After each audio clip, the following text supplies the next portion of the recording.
जय जगन्नाथ नमस्कार मु विजय आपण को स्वागत करुछि। आज मु एमिति एक विषय उपरे कथबार्ता हेबी जहा शुणिले होई पारे आपणक आखिरु लुह आसीजिवो। सेही विषयटी हेउछि माँ और बापा।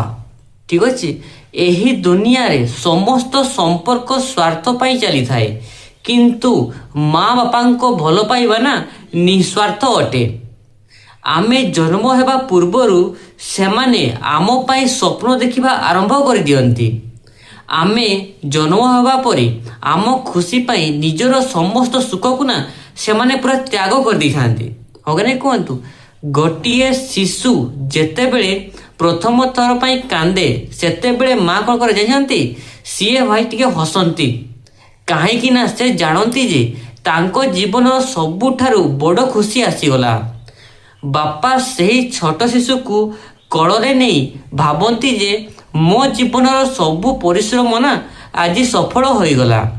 बंधु माने गोटे कथा मन रखंतु भाई, माँ आमको 9 मास गर्भरे धरी असह्य कष्ट सहन करी आमको जन्म दे थांती। सही कष्टर मूल्य आमे केबे भी ना तांको सुझी पारिबा नाही। होगरे कहतु आउ बापा कथा कौन कहबी। बापा निजर इच्छा को मारी आम स्वप्न को ना पूर्ण करने को आगे आसथांती। होगरे कहतु आमे जिते छोट थिलु सेते बेले आमे जिते बेले कोठी गोटे पड़ी जाउथलु ना भाई, माँ दौड़ी दौड़ी आसी आमको उठाई दउथिले। बापा आम हाथ धरी चलिबा सिखाउथिले। आमे राति रे आराम रे सोई जाउथिलु, किंतु आम माँ बापा ना आमर भविष्य पाई सेमाने जाति सारा जागी रही थांती। होगरे कहतु किंतु गोटे दुखर कथा कौन जानछंती, जेते बेले आमे बड़ हो जाऊ, चाकरी पाई जाऊ, टंका कमाइबा आरंभ करू, सेते बेले आमे ना कौन भाबू जानछंती भाई, सब आमे ना सब किछि हासिल कर देइछु बोली भाबंती। होगरे कहतु धीरे धीरे ना आमे माँ बापा को अवहेला करबा आरंभ मध्य करू। जेउ माँ आमको खुआई देउथिले आज सेही माँ खाइछि कि नहीं टिके पचारिया पाई भी ना पुओ पाखरे आज समय नहीं। जेउ बापा आम पाई खरा वर्षा शीत को सहीकी भाई काम करथिले, आज सेही बापा सहित 5 मिनिट कथा हवा को ना आम पाखरे आ समय नहीं। होगा कहतु दिनकर घटना, गोटिए पुओ निज माँ को कौन कहला जानिछ जे तमे मो पाई कौन करिछ। माँ हसी देले, काहेकि ना तांको पाखरे ना एहार उत्तर नथिला। ओकरे कहतु से केवल जानिथिले जे से निज पुओ पाई सब किछि करिसंती। बंधु माने आजी आपण जेउ जागारे अछंती ना ताहा पछरे आपणको माँ बापांको असंख्य त्याग लुचि रहिछि। जदि आपण आज दामी मोबाइल व्यवहार करछंती तेबे मने रखंतु केबे केबे आपणको बापा निज पाई नुआ जोता किणी नथिले।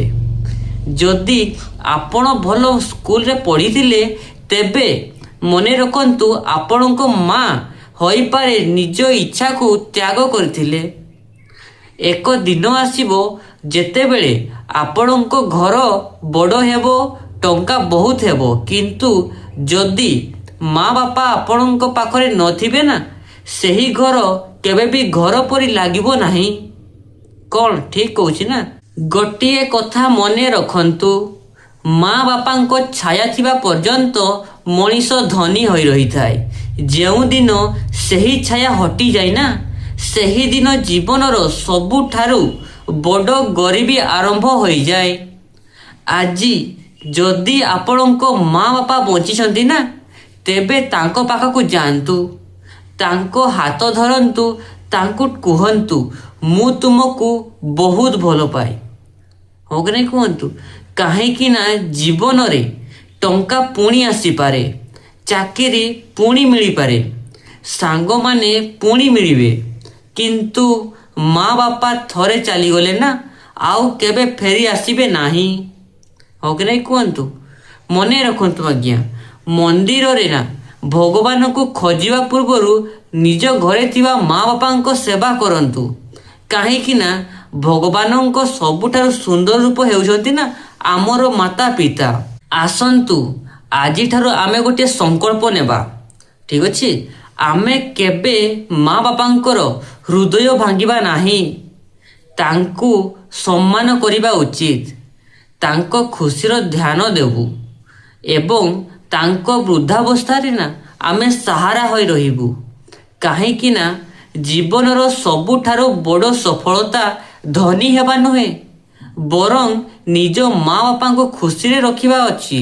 ଧନ୍ୟବାଦ ଆଜ୍ଞା। ଯଦି ଏହି କଥା ଆପଣଙ୍କ ହୃଦୟକୁ ଛୁଇଁଥିବ ନା, ତେବେ ଏହାକୁ ଅନ୍ୟମାନଙ୍କ ସହିତ ନିଶ୍ଚୟ ସେୟାର କରନ୍ତୁ। Thank you. ଜୟ ଜଗନ୍ନାଥ।